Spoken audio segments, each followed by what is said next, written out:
Welcome to our 10-minute table talk, everyone. I am Pastor Holman. Thank you very much for joining us here on the set today. I want to wish you a great 2023 season.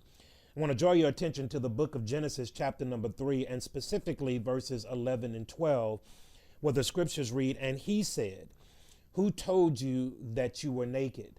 Have you eaten from the tree which I commanded you not to eat of?" Then the man said, "The woman you gave to be with me, she gave me of the tree, and I ate." And just for a couple of minutes, I want to talk to you from this thought: it's all on you. Here in Genesis chapter number 3, we are introduced to something that is still plaguing us today, and it's called the blame game. We seem to blame people, places, and things when stuff in our life does not go the way in which we plan. In Genesis chapter number 3, you guys know the context of it, but it is after a perfect creation.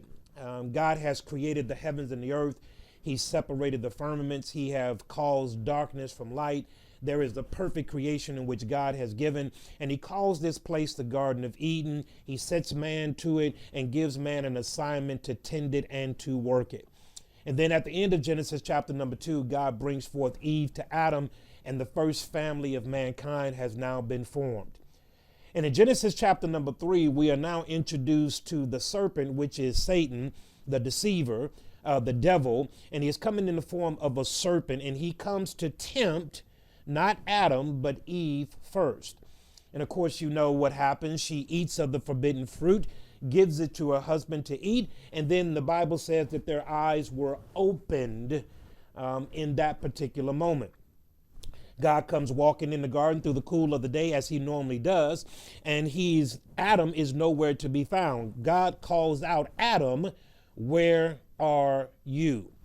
Adam says that I was hiding because I heard that you was coming, and I was afraid because I was naked. And then as we get to our particular part in verse number 11, God says, "Who told you that you were naked? Did you eat from the tree that I told you not to?" And Adam, as opposed to saying, "God, yes, I did it. Yes, God, I made the mistake. Yes, God, I sinned against you. Yes, God, I made a deliberate decision to do what I wanted to do." Instead of doing that, Adam issues into the world the blame game.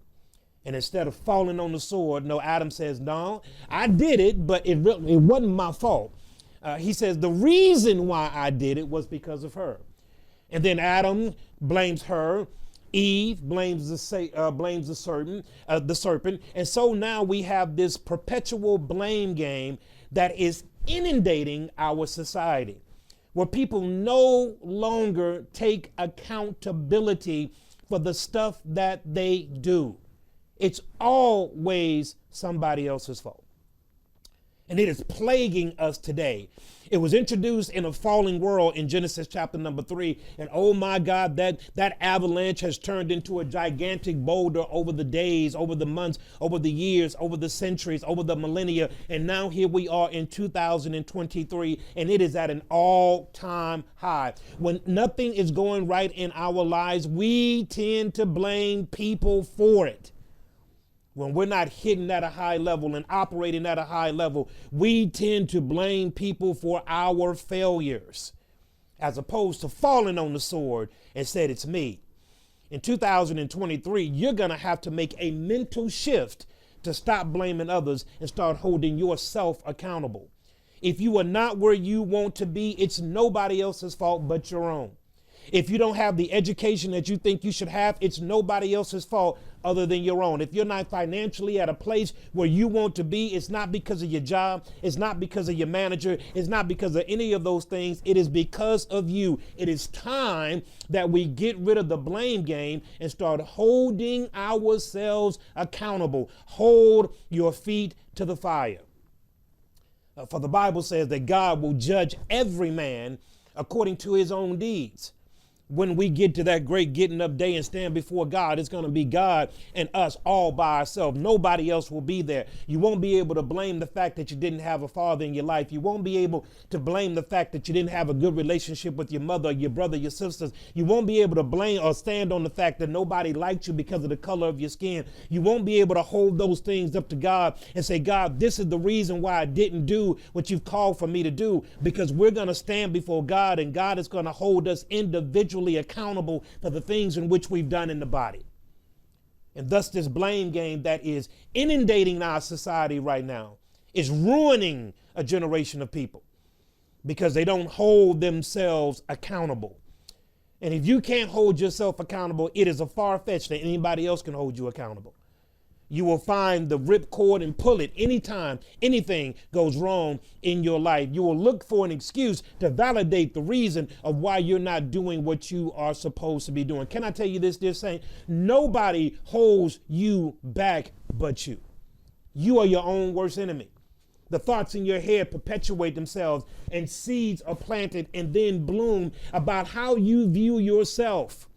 And how you view yourself is how you will eventually become. Because the Bible says, as a man thinks, so he becomes.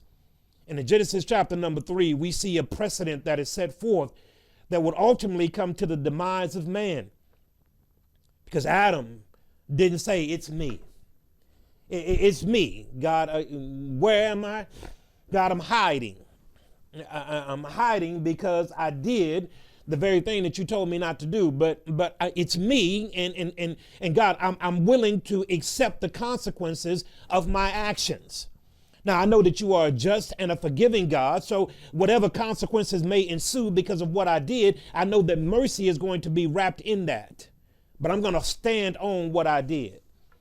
And if you look at anybody that is hitting at a high level, they get rid of excuses.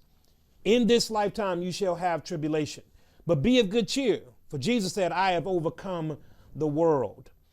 I want you to get to a place in your life to where you're able to look at yourself in the mirror, point to yourself in the mirror and say, every day that I wake up, it's on me. I got to go out and make it happen today. I will not accept excuses. I will not accept failures. Today, I am going to make it happen. It's all on me. I got to pray as if everything depends on God, but work as if everything depends on me. I got to make it happen. If your family is lacking, you get out there and you make it happen. If you want to rise in your corporate ladder, you get out there and make it happen. If you want to make more money, you get out there and make it happen. Stop leaning on these crutches that you are giving yourself and start holding yourself accountable. It's all on you. In 2023, there are so many times, unfortunately, that we expect God to do all of the work. But God is a God that works by way of means. God is a God who works by way of means. God gives us the power to get wealth. He doesn't just drop wealth in our hands. He gives us a knowledge by which we can use our minds to accumulate wealth, but God gives us the means. We got to go out there and perform the means. And God is so gracious that he will do in us what we think we cannot do in ourselves. But family, can I just tell you, it's all on you. Stop blaming the color of your skin for the lack of rising. Stop blaming where you were born because of this and because of that. Stop blaming everything and pointing to everyone about why you are not in the position that you think you ought to be in. If you want to get to that place, get to that place. But this blame game is killing us. It's ruining a generation because there's no self-accountability in this world today. And it's going to do nothing but get worse if we don't check it at the source. In Genesis chapter number 3, God takes all of those excuses and he says, I tell you what I'm going to do. He said, because you have done that, he says to the serpent first, because you have done that, you're going to be cursed more than all the cattle. Every beast of the field, on your belly you shall go, and you shall eat the dust all the days of your life. Then he says to the man, because you have done this, he says to the woman first, because you have done this, I'm going to put seed between her seed and your seed, and he shall bruise your head, and you will bruise his heel. And then women, I'm going to greatly multiply your sorrow in conception. And then he gets to the man. Even though the man gave the first excuse, he waits to give the man the last recompense. He says, man, Adam, because you did this, by the sweat of your brow, you're going to bring forth fruit. You're going to labor because you didn't accept the consequences. It's all on you. When you and I hold ourselves accountable, we can move mountains. Everybody gets the same 24 hours. 24 hours doesn't care about your race. It doesn't care about how much money you got. It don't care about how much education you got. Everybody, no matter you're black, white, purple, or yellow, everybody, no matter you're rich, poor, or in between, everybody, no matter if you're in Africa, America, Russia, or beyond, everybody gets the same 24 hours, but not everybody uses the same 24 hours. It's up to you. How you going to use it? Hold yourself accountable. Do some great things in 2023. Stop complaining about everything. Get out there and get to work. Put your nose down. Do your work. Keep your head down. Do your work. Keep your head down. And let's make 2023 a great year in which we can hear from God. Well done, thou good and faithful servant. You've been faithful over a few things. Come now. I'll make you ruler over many. Until we see you next week, God bless you.